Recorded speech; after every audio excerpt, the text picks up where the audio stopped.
Good evening. The television and radio stations of the United States and their affiliated stations are proud to provide facilities. Nixon. In the election of 1860, Abraham Lincoln said the question was whether this nation could exist half slave or half free. In the election of 1960, and with the world around us, the question is whether the world will exist half slave or half free, whether it will move in the direction of freedom, in the direction of the road that we are taking, or whether it will move in the direction of slavery. I think it will depend in great measure upon what we do here in the United States, on the kind of society that we build, on the kind of strength that we maintain. We discussed tonight domestic issues, but I would not want that to be any implication to be given that this does not involve directly our struggle with Mr. Khrushchev for survival. Mr. Khrushchev is in New York, and he maintains the communist offensive throughout the world because of the productive power of the Soviet Union itself. The Chinese communists have always had a large population, but they are important and dangerous now because they are mounting a major effort within their own country. The kind of country we have here, the kind of society we have, the kind of strength we build in the United States will be the defense of freedom.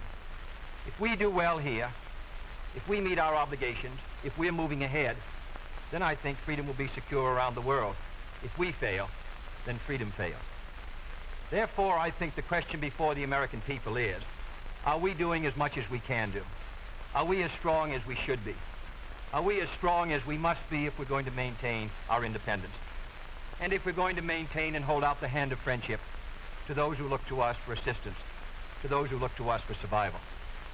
I should make it very clear that I do not think we're doing enough, that I am not satisfied as an American with the progress that we're making. This is a great country, but I think it could be a greater country. And this is a powerful country, but I think it could be a more powerful country. I'm not satisfied to have 50% of our steel mill capacity unused. I'm not satisfied when the United States had last year the lowest rate of economic growth of any major industrialized society in the world, because economic growth means strength and vitality. It means we're able to sustain our defenses. It means we're able to meet our commitments abroad. I'm not satisfied when we have over $9 billion worth of food, some of it rotting, even though there is a hungry world, and even though 4 million Americans wait every month for a food package from the government, which averages 5 cents a day per individual.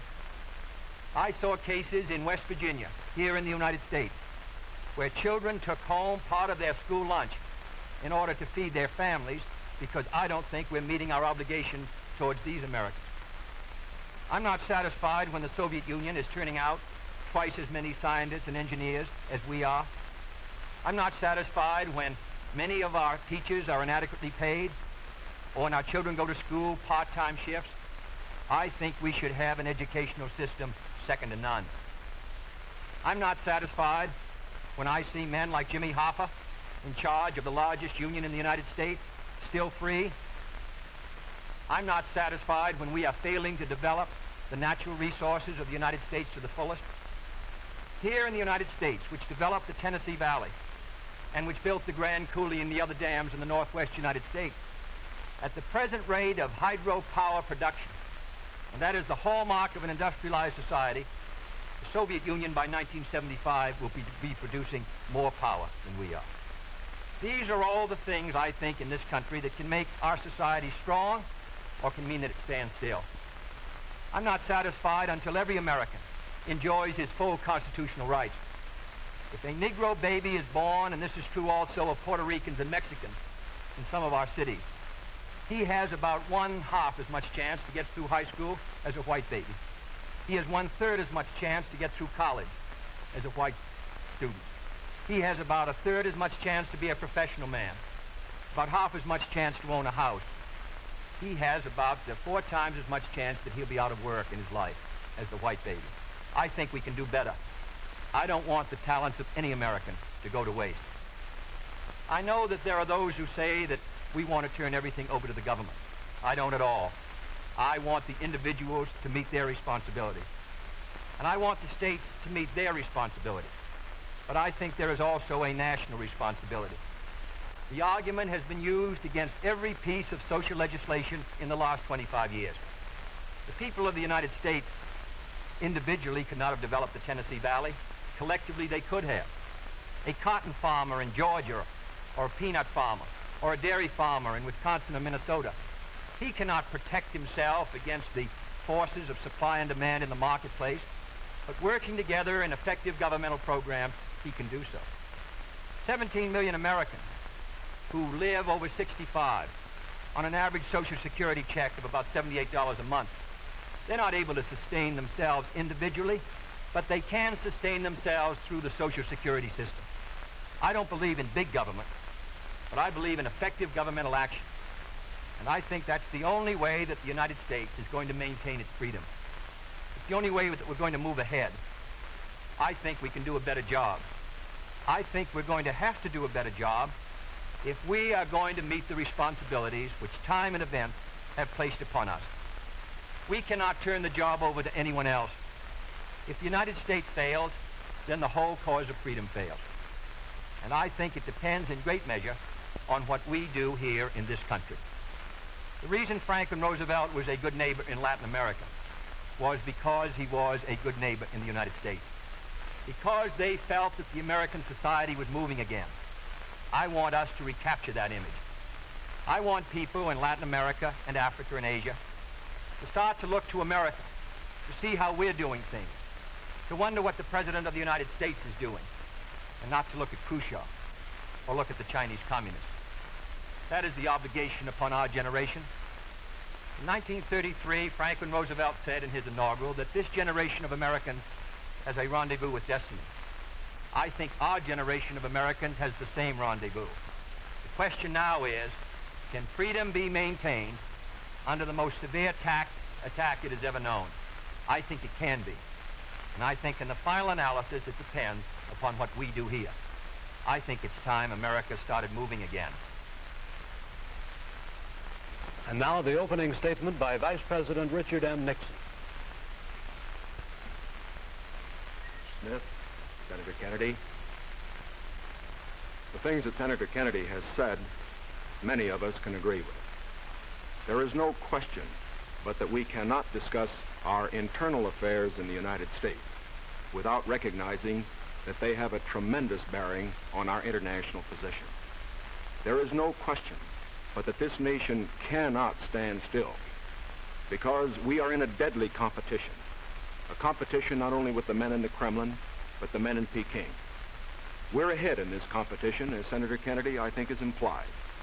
But when you're in a race, the only way to stay ahead is to move ahead. And I subscribe completely to the spirit that Senator Kennedy has expressed tonight, the spirit that the United States should move ahead. Where then do we disagree?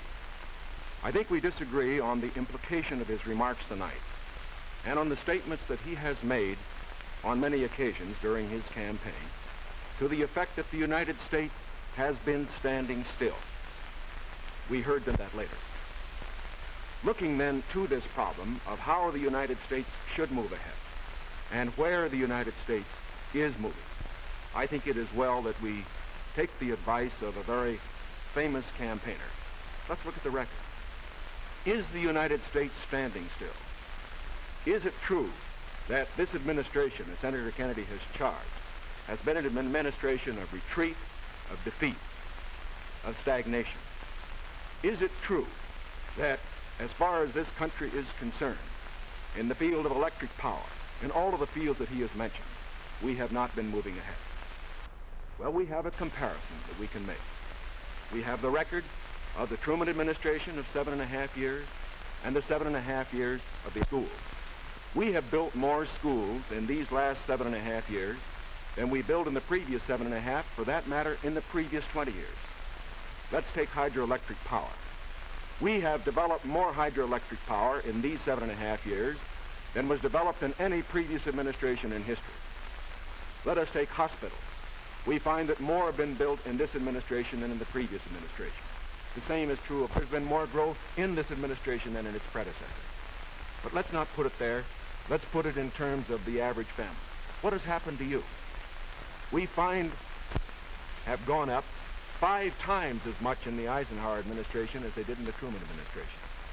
What about the prices you pay? We find that the prices you pay went up 5 times as much in the Truman administration as they did in the Eisenhower administration. What's the net result of this? This means that the average family income went up 15% in the Eisenhower years as against 2% in the Truman years. Now, this is not standing still. But, good as this record is, may I emphasize, it isn't enough. A record is never something to stand on. It's something to build on. And in building on this record, I believe that we have the secret for progress. We know the way to progress. And I think, first of all, our own record proves that we know the way. Senator Kennedy has suggested that he believes he knows the way. I respect the sincerity with which he makes that suggestion. But on the other hand, when we look at the various programs that he offers, they do not seem to be new. They seem to be simply retreads of the programs of the Truman administration which preceded it. And I would suggest that during the course of the evening, he might indicate those areas in which his programs are new, where they will mean more progress than we had then. What kind of programs are we for? We are for programs that will expand educational opportunities, that will give to all Americans their equal chance for education, for all of the things which are necessary and dear to the hearts of our people. We are for programs, in addition, which will see that our medical care for the aged is much better handled than it is at the present time. Here again, may I indicate that Senator Kennedy and I are not in agreement as to the aim. We both want to help the old people. We want to see that they do have adequate medical care. The question is the means. I think that the means that I advocate will reach that goal better than the means that he advocates. I could give better examples, but for whatever it is, whether it's in the field of housing, or health, or medical care, or schools, or the development of electric power, we have programs which we believe will move America, move her forward and build on the wonderful record that we have made over these past 7.5 years. Now, when we look at these programs, might I suggest that in evaluating them, we often have a tendency to say that the test of a program is how much you're spending. I will concede that in all the areas to which I have referred, Senator Kennedy would have the federal government spend more than I would have it spend. I costed out the cost of the Democratic platform. It runs a minimum of $13.2 billion a year more than we are presently spending to a maximum of $18 billion a year more than we're presently spending. Now, the Republican platform will cost more, too. It will cost a minimum of $4 billion a year more, a maximum of $4.9 billion a year more than we're presently spending. Now, does this mean that his program is better than ours? Not at all. Because it isn't a question of how much the federal government spends. It isn't a question of which government does the most. It's a question of which administration does the right thing. And in our case, I do believe that our programs will stimulate the creative energies of 180 million free Americans. I believe the programs that Senator Kennedy advocates will have a tendency to stifle those creative energies. I believe, in other words, that his programs would lead to the stagnation of the motive power that we need in this country to get progress. The final point that I would like to make is this. Senator Kennedy has suggested in his speeches that we lack compassion for the poor, for the old, and for others that are unfortunate. Let us understand throughout this campaign that his motives and mine are sincere. I know what it means to be poor. I know what it means to see people who are unemployed. I know Senator Kennedy feels as deeply about these problems as I do. But our disagreement is not about the goals for America, but only about the means to reach those goals. Thank you, Mr. Nixon. That completes the opening statements, and now the candidates will answer questions or comment upon one another's answers to questions put by correspondents of the networks. The correspondents. I'm Sander Van Oker, NBC News. I'm Charles Warren, Mutual News. I'm Stuart Novin, CBS News. Bob Fleming, ABC News. The first question to Senator Kennedy from Mr. Fleming. Senator, the Vice President in his campaign has said that you are naive and at times immature. He has raised the question of leadership. On this issue, why do you think people should vote for you rather than the Vice President? Well, the Vice President and I came to the Congress together in 1946. We both served in the Labor Committee. I've been there now for 14 years, the same period of time that he has, so that our experience in government is comparable. Secondly, I think the question is, what are the programs that we advocate? What is the party record that we lead? I come out of the Democratic Party, which in this century has produced Woodrow Wilson and Franklin Roosevelt and Harry Truman, and which supported and sustained these programs which I've discussed tonight. Mr. Nixon comes out of the Republican Party. He was nominated by it. And it is a fact that through most of these last 25 years, the Republican leadership has opposed federal aid for education, medical care for the aged, development of the Tennessee Valley, development of our natural resources. I think Mr. Nixon is an effective leader of his party. I hope he would grant me the same. The question before us is, which point of view and which party do we want to lead the United States?